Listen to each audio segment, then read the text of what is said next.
চা হবে এখানে?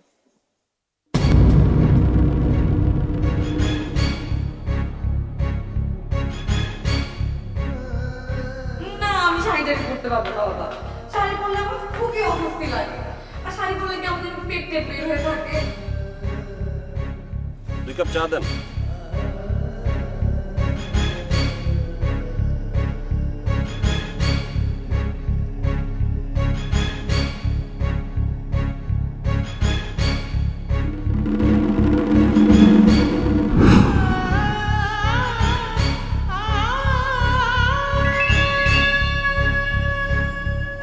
হ্যালো। আরে দূর, তুই সবসময় আমাকে শোভা শোভা ডাকবি না তো।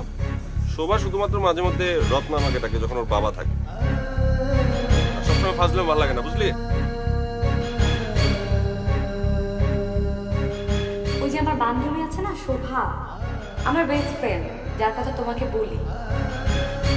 আরে সেদিন তো আমরা হেভি মজা করলাম। আমি, রত্না, জীবন, রাসেল, আমার আরেক ফ্রেন্ড, আমরা সবাই মিলে সারা রাত লং ড্রাইভে ছিলাম। ওর না আজকে জন্মদিন, ওর তো বাবা মা নেই, তাই আমার বান্ধবীরা মিলে ওর জন্মদিনের আয়োজন করেছে। আচ্ছা ঠিক আছে ঠিক আছে, আমি রাখলাম, বাই। এই তোমার মেমোরিটা দেখি তো, মোবাইলে কতটা খালি আসছে। জীবনকে 10,000 টাকা দিছিলে না এই মোবাইলের জন্য, বাকি 5,000 দিবা না, কারণ মোবাইলটা ভুয়া। বাবা, আমার এবারের সাবজেক্টগুলো খুব ইজি, তাই এই সেমিস্টারে আরো 2টা সাবজেক্ট বেশি দিয়েছি, কিন্তু এই জন্য 10,000 টাকা বেশি লাগবে।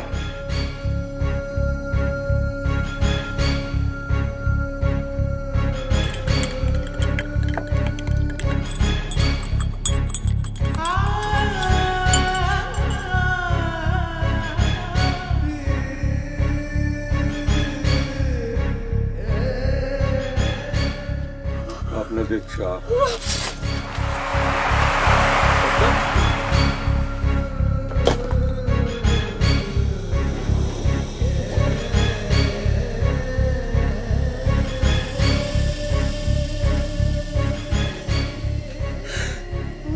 আমার বিশ্বাসটা এরম করে তুই ভেঙে দিলি মা।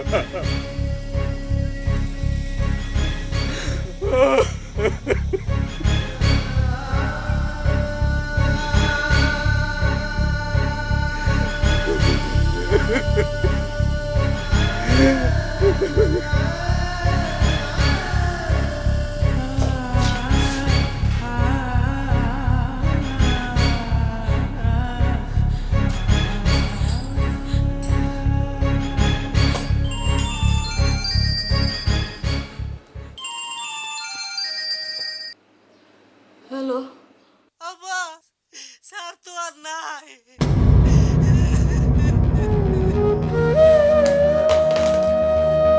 বাবা, বাবা, ওর বাবা,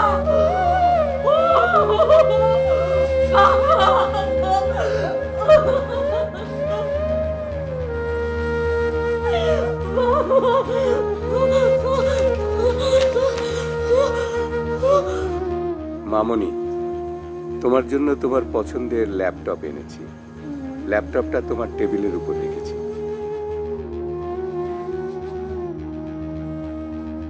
ভাবছো টাকা কোথায় পেয়েছি? হজে যাওয়ার জন্য আমি টাকা জমা করেছিলাম না, সেই টাকা দিয়ে তোমার ল্যাপটপটা কিনেছি। আমি সিদ্ধান্ত নিয়েছি হজে যাব কয়েক বছর পর।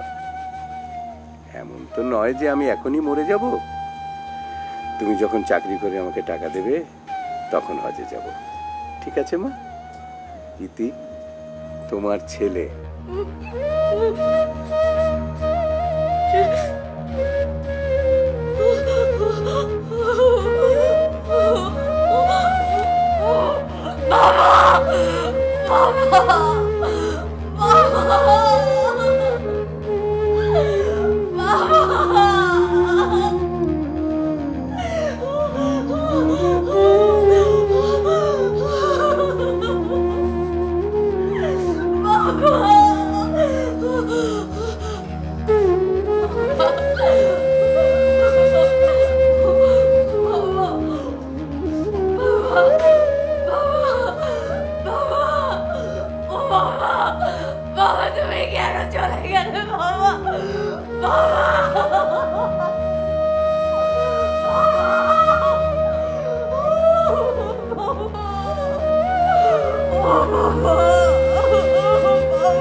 এরপরে কি হইল?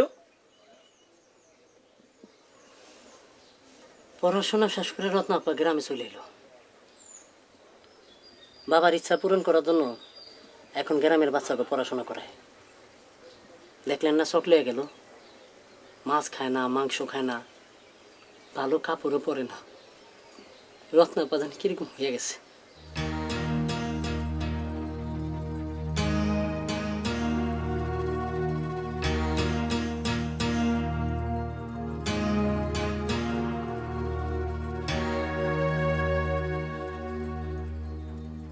তোমার গাজীপুরের এই দোকানের কি হইল?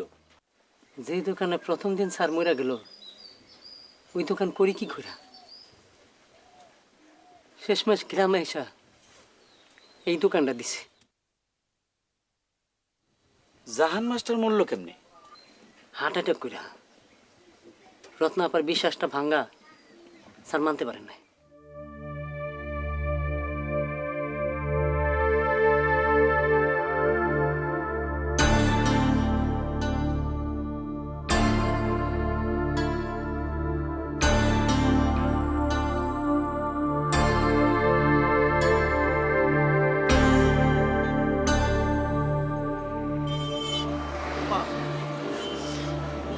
আমি কক্সবাজার যাব না মা।